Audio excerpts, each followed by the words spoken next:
everybody, welcome back to Dad3's secret recipe. Hang on 5 seconds. Is Daniel here? No. Are you sure? Daniel's not here. Right, in that case, I'm going to make today a beautiful, beautiful beef stew, yeah? This one is being handed me down from my father's father to me. Alright, it's gorgeous. And now I'm handing it to you. So, it's passing it on. It's really, really good. It's a cracker. It's got lovely secret ingredients in it, what I'm going to show you.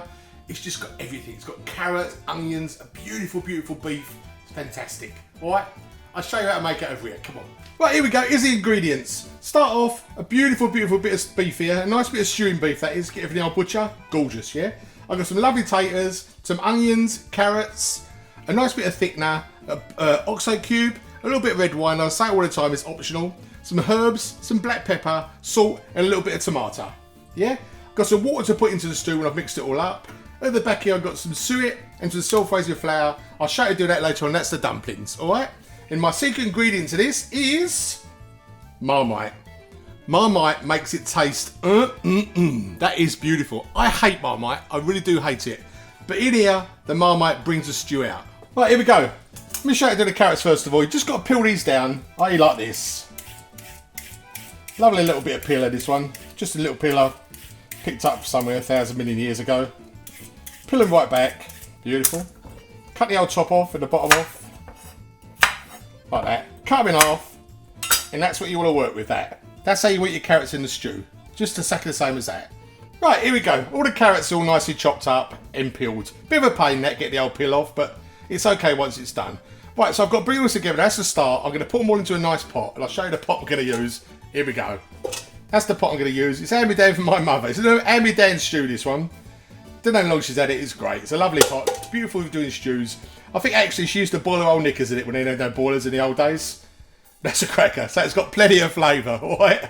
We put everything in there. Right, that's all in there. I'll do the onions now. Right, here we go. Here's the onions. Got nice 4 onions here. They're beautiful. I'll just show you how to do the first one. Just cut it down here. You better get a sharper knife. This one's bloody rubbish at the moment. Alright, just cut the top and bottom off. Little slice into the skin. Peel the skin off. That's what you're going to end up with, like that. It's gorgeous. That's what I do with this now. Just chop it up. Not very small. Just do about 4. Like that. Did you get that? Try it once more. Just like that. That's the size you want the onions.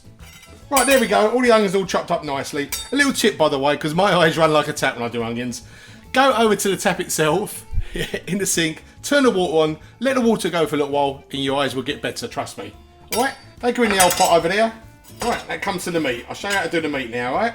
Right, here we go. This is the best bit to me. Cutting the meat up. I love cutting a bit of meat up. This is gorgeous, gorgeous, gorgeous meat.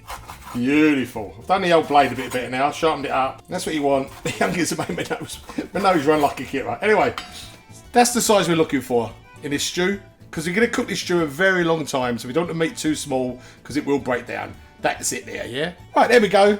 Meat's cut up beautiful. As I said before, keep it nice and chunky, which is gorgeous. All the little bits of fat in it, by the way, as well. Keep that in there because it all gives it flavour, yeah? Because this old meat's going to be cooked at least 4 hours. It's a long old process, this one, but it tastes gorgeous. It all breaks up in your mouth when you've cut it properly. Right, here we go. It's all in there. The meat's in there, the carrots in there, and the onions in there. In this saucepan here, there's 2 in there. I'm putting 4 dessert spoons of thickener in here. Okay? Put that with really, really hot water. Gorgeous. Mix it up, that's your thickener. But I put it in hot water so it doesn't go all powdery in the mix. So it doesn't go powdery. This goes all nice and smooth and beautiful. Yeah? It'll go like a jelly, but it does go down in there. That's gorgeous, that is. Really, really lovely. Right, so on top of this, I'm going to put some herbs. This is on top of the meat. About that many, or as much as you fancy. The old nice oxo cube. That breaks up and goes in there. Excuse my hands. A good bit of salt, because the salt in my eyes brings flavour. I know people are screaming out, that much salt is easy, yeah? That's beautiful. A nice glug of wine in my stew. As I said before, you don't have to put it in. I like wine in there. That's gorgeous. About half a cup, that is. And of course, the piece de resistance is the Marmite. About that much. A nice spoonful. Okay? It goes in there. And of course, a nice bit of black pepper. Perfect. Right, 2 spoons. The trick is to get 2 spoons and mix it up properly. It's a mistake, the 2 spoons, you understand. But mix it up. That's gorgeous there, yeah? The old Marmite goes in. And everything. Beautiful. And all this, excuse my hands again, goes on top of the mix. That's all your thickener, all your ingredients in there, which is beautiful. But on top of this, because I brought it to the thing, I usually go to the tap, but what I'm going to do, oh, hang on, I found some tomatoes. Don't forget the tomatoes. Just a bit of tomato puree in that in there. Gorgeous. You top this up with water, just clean water from the old tap. Ooh, a nice sound. About that much, not too much of that, because it's gonna go down. The water's gonna go down, boil down. That's gonna be gorgeous. Right, that's it. That's gonna go to the stove. Right, so onto the stove. Beautiful. What we do now, don't forget the water. The water's got to be just covering the mix, yeah? Just covering it. And that'd be gorgeous. Make sure it's stirred in, which I've done before. Superb. Lid on. Bring that to the boil. When it's boiled, I'll show you. You take it down to the simmer and let that cook for 3 hours. Okay? It's a long time, but it's very worth it. Right, there we go. Boiling away lovely there. That's what you've got to do now. Put it onto a low gas. On the back there. That's got to bubble away now. Simmer away for 3 hours. Bit more if you want to, but I'll say about 3 hours. Stir about every 20 minutes to half hour, just so it doesn't stick on the bottom. Okay? Let it cool down. Put it in the fridge overnight, and we'll see it in the morning. And in the morning, I'll show you how to put the potatoes in and show you how to make these lovely, lovely, fluffy dumplings. Right. Get the taters. I've got about 6 taters here. That's enough for the stew. I'm just going to peel them just really quickly. Right, there we go. Taters all peeled. That's lovely. Just going to cut them up now. Easy peasy. Just cut them into small sections. Right, there you go. Nicely chopped up. About yay big I need them. Like that. Yeah, that's nice. They cook beautiful when I put the dumplings as well. It takes about 3/4 of an hour. They'll be gorgeous. Right, onwards to dumplings. Right, here we go. This is the ingredients for my dumplings. Right. I've got a bit of pepper, some black pepper there, some salt, water, some suet, and some self-raising flour. The rule is the suet and the self-raising flour.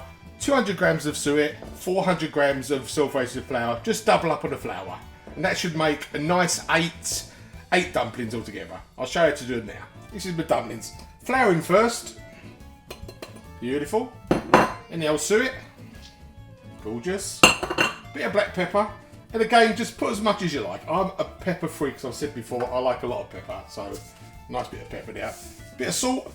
So again, salt makes things. I like the taste of salt, so that is my version. If you want a bit short, just put less in. It's easy, yeah? That goes in there like that. The water goes in next. Put a little bit at the start. And that's all you do. And just mix that in. Yeah, mix it into consistency. I'll show you in a minute. But keep on mixing for a minute. I'll come back to show what consistency you want with the water. Right, it's coming together now. Which is lovely. It's beginning to get like breadcrumbs, yeah? So a bit more water. Not too much because you can't take it away, but you can always add it, okay? Right, that's it. That's come together beautiful. That's lovely. The camera's pushing me head that way. I've got a big head. I can't help it.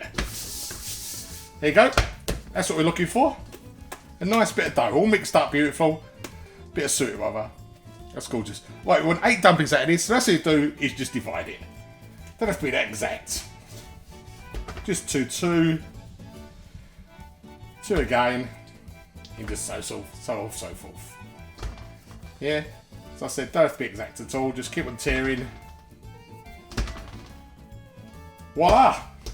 8 dumplings. Get them together.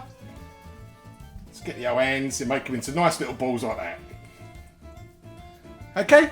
Right, there we go. 8 lovely dumplings. Beautiful. Put it to the side. I'm just going to get the stew out of the fridge now, and I'll show you what it looks like. Right, just got this out of the fridge. And there it is. What a beauty. That's it. That's been there, I think it's been there about 18 hours actually in the fridge, so it's really nicely marinated, as they say in the fridge. I'm going to put it on the stove, bring it to the boil, put the potatoes in, bring it back to the boil, put the dumplings in, then take it down to a simmer. Right, here we go. Oh, the smell is beautiful. Oh, God, it smells lovely. See how juiced it went down? That is, the water's up there, it's gone right down. That is gorgeous. I'm just going to stick the lid on that, bring it to the boil. That is boiling away beautiful. Gorgeous. Right, first things first, in with the taters. Right, that's boiling beautiful now. Well, it's just simmering. I'll just bring that back to a good boil and I'll come back and put the dumplings in. Beautiful. It's back to the boil. Just place the dumplings in.